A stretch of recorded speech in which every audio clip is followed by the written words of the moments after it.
semuanya dari Cianjur dan Ambon. Masya Allah, terima kasih banyak sudah mampir di Islami Tinda dan juga jamaah Islami Tinda yang ada di rumah yang dirahmati Allah. Masih di tema kita pagi hari ini. Apa temanya? Yuk cek, apakah hidup kita sudah berkah selama ini? Insya Allah, amin. Sebelum kita lanjut, kita lihat lagi ya sebuah video tayangan tentang walaupun usianya sudah seperti Ustadz Maulana, namun semangat beribadah masih membara. Maksudnya udah tua kali ini maksudnya. Iya, coba kita lihat tayangannya aja yuk, ini dia tayangannya. Masya Allah, ya Allah nanti kita tua-tua begitu ya Ustadz Maulana ya Habib ya. Amin.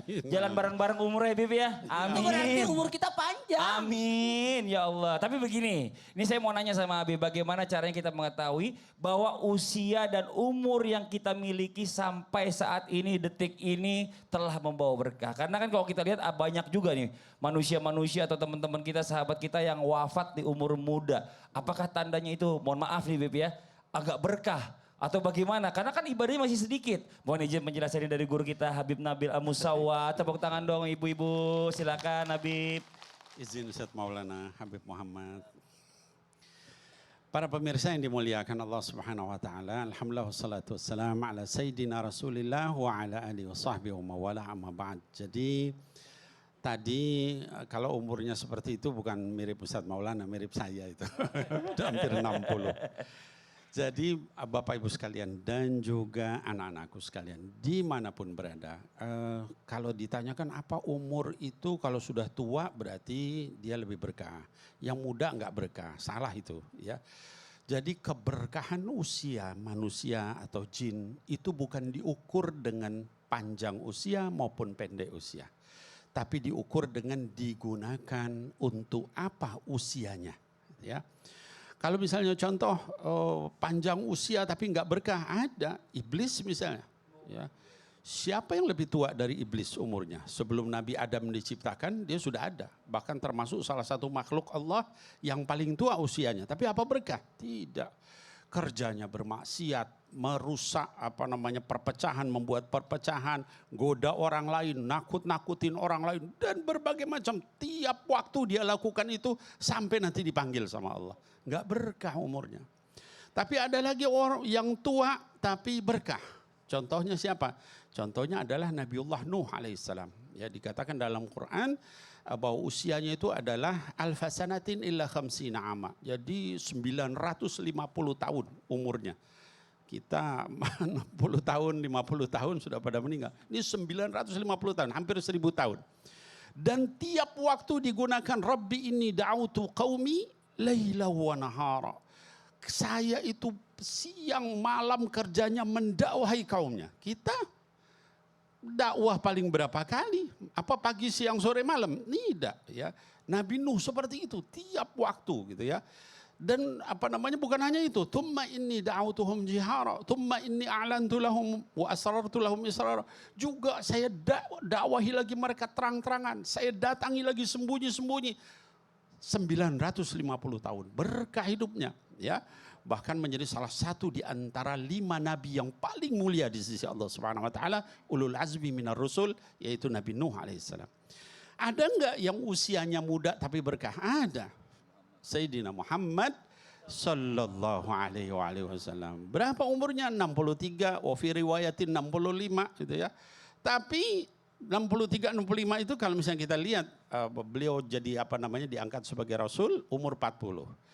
Kemudian meninggal 63, 65. Berarti umur efektif sekitar 23, 25 tahun. Tapi Masya Allah ya, anak-anaknya masuk Islam semua. Istrinya seluruhnya masuk Islam. Mertuanya seluruhnya masuk Islam. Menantunya semuanya masuk Islam. Sahabat-sahabatnya semua masuk Islam. Bahkan sampai umat-umatnya masuk Islam. Dalam usia efektif cuman sekitar segitu. Ya. Jadi usia itu enggak jadi masalah. Yang penting diisi untuk apa ya. Saya punya teman bahkan dulu itu masih muda ya, tapi ya tidak ada satupun kemaksiatan yang tidak dia lakukan ya. Sampai kemudian meninggalnya kecelakaan, belum sempat taubat, belum sempat sholat. Jadi muda tua nggak jadi masalah, yang penting diisi untuk apa. Nah maka mari kita semua kita isi umur kita, Mas Fadli. Masya Allah, Bi. Walaupun berapapun tidak penting, ya tidak ada hal yang kita perhatikan. Yang penting kita isi, karena umur kita hanya Allah yang tahu. Masya Allah. Jadi buat apa panjang umur tapi nggak berkah umurnya? Betul. Nggak diisi dengan kebaikan ya Bib ya? Masya Allah, mendingan umurnya nggak terlalu banyak tapi insya Allah berkah, banyak kebaikannya, masuk surganya Allah. Wah, makasih banyak Habib. Sama-sama. Jazakallah khair. Tepuk tangan buat guru kita Habib Nabil Al-Musawa. Jamaah. Yeay. Gimana, udah siap? Siap ditanya lagi Siap, maksudnya, Kak, ya Bu. Allah. Deg-degan amat. Tapi Iya. sebelum nanti Ustadz nanya, kita mau kasih lihat juga ada sebuah video lagi ya tentang ada yang lebih capek Ustadz. Tapi tidak seberisik kita berdua. Coba kita lihat tayangannya. Ini dia nih. Masya Allah, sambil jualan bawa anak. Kayak Ustadz Maulana dulu beberapa tahun yang lalu sambil tausiah bawa anak. Ini Masya Allah luar biasa juga nih. Nah sekarang kita Nah, coba, gini. ayo masuk Buat dulu ke yang di rumah segmennya. lagi nonton tayangan tadi, kita harus belajar. Jangan banyak mengeluh dalam bekerja. Benar. Beliau-beliau itu yang tadi dalam tayangan itu luar biasa ya. Banting tulangnya ya. Coba sekarang kita mau kasih kesempatan Ustadz bertanya, tapi sebelumnya kita masuk dulu ke segmennya dulu ya. Ustadz bertanya, kami menjawab. Maka Yang mana saya- Ustadz? Saya pilih yang sebelah sini deh. Mana? Tunggu dulu. Hah? Kok hanya gitu iya. Oke, Ibu berdiri Ibu. Ibu namanya siapa? Nyinyi Hendrawati. Ibu JJ. Nyinyi Oh, Hendrawati. Nyinyi. Hendrawati. Hendrawati. Iya, Ustadz mau nanya apa mau Ibu Nyinyi Hendrawati ya. Bu, kalau ibu lihat suami bekerja, bagaimana pendapat ibu? Masya Allah luar biasa. Luar biasa kerjaan suami ibu. Suami kerja apa Bu? Kebetulan suami ngajar di SD. Ngajar di SD. Tapi kenapa ibu matanya berkaca-kaca? Tadi lihat tayangan Tadi lihat. Guru honorer bikin istrinya coba. sedih. komentar itu tadi pekerjaan. Coba ingatkan orang-orang yang lagi bekerja. Masya Allah luar biasa. Kita diciptakan oleh Allah sebagai perempuan yang hebat. Tidak dituntut untuk bekerja. Tapi suami-suami kita yang bekerja. Luar biasa ketika kita barusan menonton video. Itu sangat luar biasa. Jangan diomelin suaminya ya. Tolong, kasihan suaminya udah capek kerja. Sampai rumah diomelin, di kantor Jangan diomelin kasih bosnya. nangis. Ibu ini sudah menangis. Pada nangis semua. Iya, Udah, iya. aku tahu aja Ya, deh. ya udah, Ibu makasih banyak. Masya Allah, tepuk tangan dong buat ibunya dong. Silakan Ustadz Maulana. Bagaimana mengetahui pekerjaan itu membawa berkah? Apakah selalu dilihat dari posisi pekerjaannya? Tidak. Nabi tidak pernah mencium tangan pembesar. Nabi tidak pernah mencium tangan orang kaya. Nabi tidak pernah mencium tangan raja-raja bangsa. Enggak. Tapi Nabi pernah mencium tangan pemecah batu. Dari sini kita bisa belajar. Pekerjaan yang paling baik, yang paling berkah adalah pekerjaan yang paling banyak manfaatnya. Apa pekerjaan paling banyak manfaatnya? Maaf, petani. Petani itu luar biasa loh. Pekerjaannya, manfaatnya banyak. Setiap yang dia tanam pohon itu, apakah petani berkebun atau pokoknya menanam. Itu selama pohon itu tumbuh, selama itu berpahala terus. Yang kedua, pengrajin.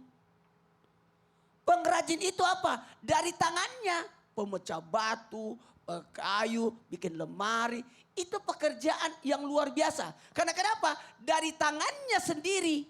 Makanya semua pekerjaan itu adalah berkah. Tergantung bagaimana manfaat. Kemudian dari tangan sendiri tidak berharap, tidak mengangkat tangannya begini. Mengemis. Yang paling mulia tangan begini. Memberi, menerima, meminta. Nauzubillah, meminta-minta. Satu lagi.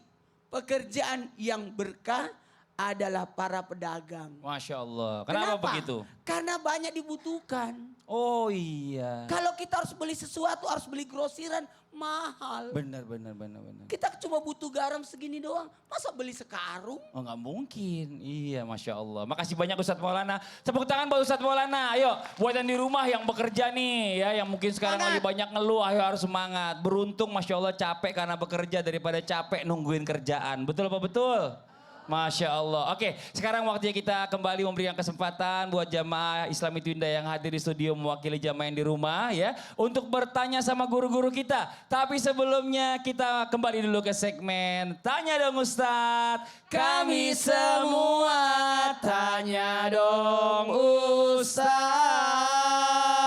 Oke, yang mau bertanya boleh silakan angkat tangannya. Sekarang dari sebelah sini dulu. Oh, yang ini dulu, yang di bawah, yang senyumnya manis. Silakan Ibu. Terima kasih. Assalamualaikum warahmatullahi wabarakatuh. Waalaikumsalam warahmatullahi wabarakatuh. Perkenalkan, nama saya Mustia dari Cianjur. Ibu Mustia dari Cianjur, ya. Saya mau tanya ke Habib Muhammad. Habib Muhammad boleh, Bu Mustia. Ya, pertanyaannya, bagaimana mengetahui bahwa amalan kita sudah diterima oleh Allah serta tidak membuat kita kepedean dan kita yakin bahwa amalan kita itu diterima oleh Allah Subhanahu wa taala. Masya Allah dan berkah gitu ya, Ibu ya. Sekian pertanyaan dari saya, mohon penjelasannya. Terima kasih. Iya Ibu. Waalaikumsalam warahmatullahi wabarakatuh. Sama-sama. Habib, mohon penjelasannya. Kalau yang tanya sama Habib itu ceria. Ibu tadi menghadap saya nangis ya. Cuman satu orang doang yang nangis gak keluar air mata, cuman Ustadz Maulana. Baik, Masya Allah, kita ini memang Ibu harus, kalau dikatakan kepedean, harus pede sama Allah. Kita ini harus pede, minta apa-apa, beramal kepada Allah Subhanahu wa taala, harus pede amal kita diterima. Gak boleh ketika kita beramal, diterima atau tidak ya, diterima atau tidak boleh. Makanya dikatakan a'udallaha wa antum muqinun bil ijabah, berdoalah kau, mintalah kau, beramallah kau kepada Allah Subhanahu wa taala wa antum muqinun bil ijabah. Kau harus pede doamu itu diterima. Kau harus yakin amal ibadahmu itu diterima oleh Allah Subhanahu wa taala. Nah, di antaranya gimana sih amal kita itu diterima oleh Allah Subhanahu wa taala? Kita makin giat. Artinya dikatakan sedikit itu istiqomah lebih baik daripada banyak tidak istiqomah. Galilun qarra khairun min kathirin farra. Sedikit tapi istiqomah. Kita sholat tahajud, makanya Nabi menganjurkan orang sholat tahajud itu. Sholat tahajud itu walaupun satu malam itu 2 rakaat. Walaupun cuma 2 rakaat, tapi seumur hidup dia bangun untuk melakukan sholat tahajud. Orang sholat tahajud satu malam 1000 rakaat. Bagus atau tidak? Bagus. Tapi seumur hidup dia nggak sholat lagi, malah kurang bagus. Maka dikatakan galilun qarra, atau sedikit. Tapi dia istiqomah untuk melakukan hal tersebut dan dia yakin, dia pede. Kita ini sama Allah harus pede, harus yakin kepada Allah Subhanahu wa taala sehingga Allah itu terima. Ana inda dhanni abdi bi. Makanya di dalam hadis qudsi dikatakan aku ini bagaimana sangkaan hambaku terhadapku. Dia menyangka aku ini menerima amal dia, maka aku akan terima. Tapi kalau dia ragu-ragu, maka tidak diterima oleh Allah Subhanahu wa taala. Jadi ketika kita menghadap kepada Allah Subhanahu wa taala, apa saja sedekah kita, mau sedikit, mau banyak, pertama niatkan dengan niat yang bagus. Ini karena Allah Subhanahu wa taala. Ketika kita beramal sholat bukan pengen dilihat oleh orang. Ini sholat kalau ada mertua rajin. Waktu ada mertua, Allah, mertua belum nengok nih. Allah, diulang lagi, belum nengok, Allah, pas nengok, Allahu Akbar. Nah, artinya itu sholat, makanya dikatakan syirkul khafi, artinya syirik yang tersembunyi. Orang itu harus bagus amalnya kepada Allah Subhanahu wa taala, sedikit tapi dia memaknai istisyar. Apa itu sedikit? Yadzuq. Sedikit tapi merasakan manisnya. Dia baca subhanallah 33 kali, enggak banyak dia baca subhanallah, tapi yadzuq makna min ma'ani subhanallah. Dia merasakan makna daripada kalimat subhanallah, maha suci Allah. Nikmat betul dia menyebutnya. Itulah tanda-tanda orang yang diterima ibadahnya oleh Allah. Masya Allah. Jadi kita kalau misalnya beramal, apapun yang kita lakukan, itu harus yakin semua ibadah kita diterima sama Allah. Betul. Ya, Bib, ya? Dan dia harus merasakan manisnya ketika ibadah. Masya Allah. Tepuk tangan buat guru kita Bib Muhammad Syah. Makasih banyak Bib. Jazakallah khair. Oke, kita kasih kesempatan lagi yang bertanya lagi berikutnya. Boleh silakan angkat tangannya. Mana sebelah sini yang di tengah-tengah. Kesandung. Iya, silakan Ibu.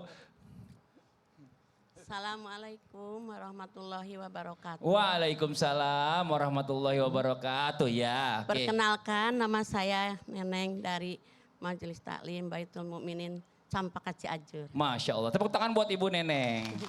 Mau nanya sama siapa? Mohon izin, saya mau bertanya sama Habib Nabil. Habib Nabil boleh. Iya. Nanya apa Bu Neneng? Maaf, Terkesima kayaknya ngeliat Habib Nabil. Ganteng bener ternyata gitu ya. ini Habib bagi orang yang cari jodoh. Oh cari jodoh. Ya. Mm-mm. Apa ada enggak mengetahui ciri-ciri orang yang ya membawa berkah? Oh jodoh yang Ya, membawa berkah. apakah harus orang kaya Oh ya iya. Habib? Apakah harus orang kaya, cuma orang kaya doang yang berkah ya Bu ya, duitnya banyak gitu ya. Apakah harus orang kaya? Apakah harus Habib? orang kaya? Itu aja Ibu? Iya. Iya. Terima kasih. Iya. Wassalamualaikum warahmatullahi wabarakatuh. Waalaikumsalam warahmatullahi wabarakatuh. Grogi dia ngeliat Habib Nabil. Silakan Habib Fadl Bib. Groginya sama Mas Fadli. Oh bisa aja Saya Habib. kan orang tua. Baik, izin Habib Muhammad, Ustadz Maulana, ibu-ibu yang bertanya tadi dan juga yang lain dan juga para pemirsa semuanya. Jadi apakah jodoh itu cara memilih jodoh misalnya yang membawa berkah? Apakah jodoh kita membawa berkah atau tidak? Ya, ciri-cirinya seperti apa? Apa harus kaya? Ada satu hadis sahih dari baginda Nabi Muhammad Sallallahu Alaihi Wasallam. Diriwayatkan oleh Imam Muslim dalam sahihnya. Kata baginda Rasul Sallallahu Alaihi Wasallam, tungkahu al-mar'atu li arba'. Wanita itu, atau kalau bagi wanita termasuk sebaliknya, yaitu laki-laki, pasangan. Ya. Itu dinikahi karena 4 hal. Ya. Yang pertama kata baginda Rasul Sallallahu Alaihi Wasallam adalah 5 liha. Ada orang yang nikah nyari jodoh, nyari pasangan itu melihat harta. Ya. Dilihat nih dia kaya apa enggak gitu ya. Dia orang tuanya seperti apa, kaya apa enggak gitu ya. Keluarganya, mobilnya, rumahnya. Sampai ada istilah sekarang itu katanya berkepribadian. Dikira itu berkepribadian itu berkepribadian gitu ya, tapi maknanya diplesetin.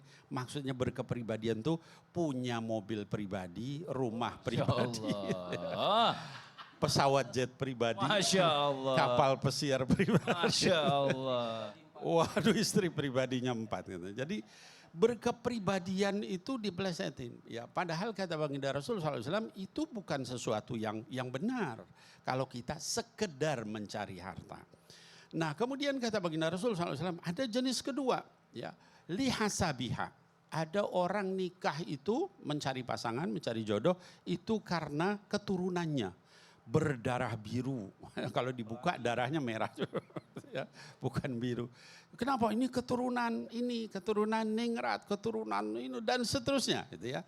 Padahal itu bukan suatu yang luar biasa, ya. Keturunan siapapun kalau amalnya brengsek ya jadi brengsek, gitu ya. Nah, kemudian yang ketiga kata baginda Rasul Sallallahu Alaihi Wasallam adalah wali jamaliha. Ada yang menikah dengan kecantikan, kegantengan, itu pun akan sirna, gitu ya. Karena orang berubah nanti dari cantik jadi nggak cantik, yang ganteng jadi nggak ganteng. Yang terakhir Mas Fadli adalah walidiniha. Fadfar bidatid taribat yadak.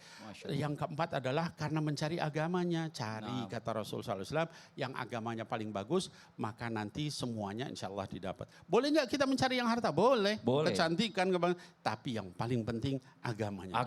Kalau dapat satu paket, alhamdulillah. 4-4-nya dapat. Makasih banyak Habib. Jazakallah khair. Tepuk tangan buat guru kita Habib Nabil Al-Musawa. Satu lagi yuk kita kasih kesempatan yang mau bertanya. Boleh silakan angkat tangannya. Jadi lagi deh. Ini satu lagi nih sebelah tengah juga nih sebelahnya ibu ya. Silakan. Assalamualaikum warahmatullahi wabarakatuh. Waalaikumsalam warahmatullahi wabarakatuh. Tanya dong Ustadz. Iya dong Ibu, silakan.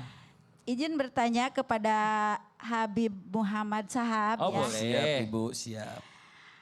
Habib, ada gak cara mengetahui bagaimana berkah dalam hidup itu dicabut Allah. Nauzubillah. Karena takutnya nanti kita ngerasa aman ya, padahal berkah itu sudah dicabut.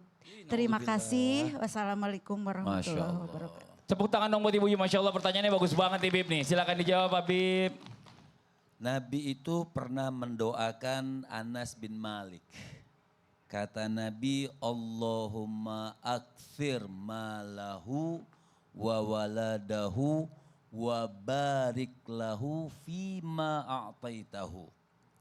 Nabi pernah mendoakan Anas bin Malik, kata Nabi, ya Allah perbanyaklah hartanya, perbanyakkanlah anak-anaknya, dan berkahilah dengan apa yang kau berikan kepadanya.